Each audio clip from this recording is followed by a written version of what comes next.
পোনপ্ৰথমে আপোনালোক সকলোকে ভোগালী বিহু আৰু উৰুকাৰ শুভেচ্ছা বাণী জ্ঞাপন কৰিছোঁ।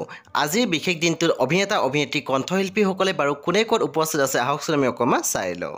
বৰ্তমান স্ক্ৰীনত দেখিবলৈ পাইছে বেহাৰ বেয়ৰ পষ্টৰ অভিনেত্ৰী মণিব অৰ্থাৎ পাপৰি বৰাক।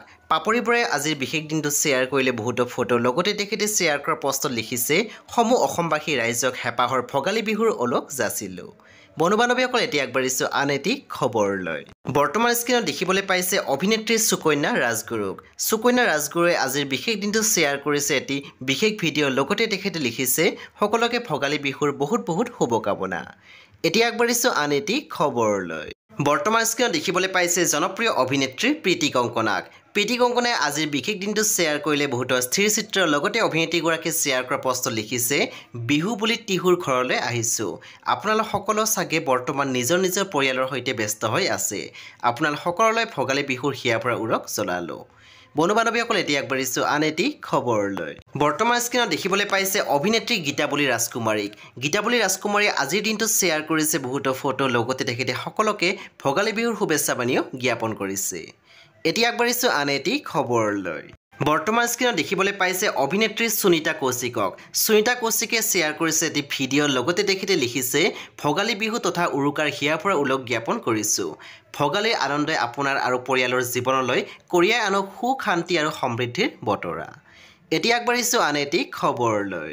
কণ্ঠশিল্পী ৰাকেশ ৰিয়ানে শ্বেয়াৰ কৰিছে এখন বিশেষ ফটো, লগতে তেখেতে লিখিছে সকলোলৈ আমাৰ ফালৰ পৰা ভোগালী বিহুৰ আন্তৰিক শুভেচ্ছা জনালোঁ। এতিয়া আগবাঢ়িলোঁ আন এটি খবৰলৈ। বৰ্তমান দেখিবলৈ পাইছে স্ক্ৰীনত অভিনেত্ৰী গায়ত্ৰী বৰাক। গায়ত্ৰী বৰাই শ্বেয়াৰ কৰিছে এটি বিশেষ ভিডিঅ', আপোনালোকে স্ক্ৰীনত বৰ্তমান দেখিবলৈ পাইছে, লগতে তেখেতে সকলোকে ভোগালী বিহুৰ বহুত বহুত শুভেচ্ছা বাণী জ্ঞাপন কৰিছে। বাৰু গায়ত্ৰী বৰাৰ অভিনয় চাই আপোনালোকে কেনেকুৱা পায় আমাক জনাবলৈ নাপাহৰিব।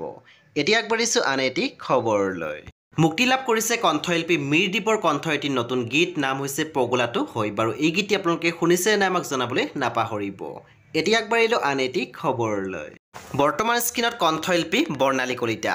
বৰ্ণালী কলিতাই এটি পষ্ট শ্বেয়াৰ কৰি লিখিছে হেঁপাহৰ ভোগালী বিহুৰ উলহ সেৱা আৰু শুভেচ্ছা যাচিলোঁ। মাঘৰ মেজিৰ জুইকুৰাই সকলোকে উমাল কৰি ৰাখক। আশা কৰোঁ আপোনালোকৰ জীৱন ভোগালীৰ ভোগেৰে ভোগময় হৈ পৰে যেন, তাৰে কামনা কৰিলোঁ। এতিয়া আগবাঢ়িলোঁ আন এটি খবৰলৈ। বৰ্তমান দেখিবলৈ পাইছে স্ক্ৰীনত অভিনেতা অৰূপ কুমাৰ বৈশ্য। অৰূপ কুমাৰ বৈশ্যই এটি ভিডিঅ' শ্বেয়াৰ কৰিছে। আহকচোন তেখেতে বাৰু কি ক'লে আমি অকণমান শুনি লওঁ। এয়া লুইতপৰীয়া থিয়েটাৰ প্ৰেক্ষাগৃহৰ পৰাই আপোনালোক সমূহ অসমবাসীক, সমূহ বন্ধু বান্ধৱীক মোৰ ফালৰ পৰা ভোগালী বিহুৰ বহুত বহুত শুভেচ্ছা জ্ঞাপন কৰিছোঁ।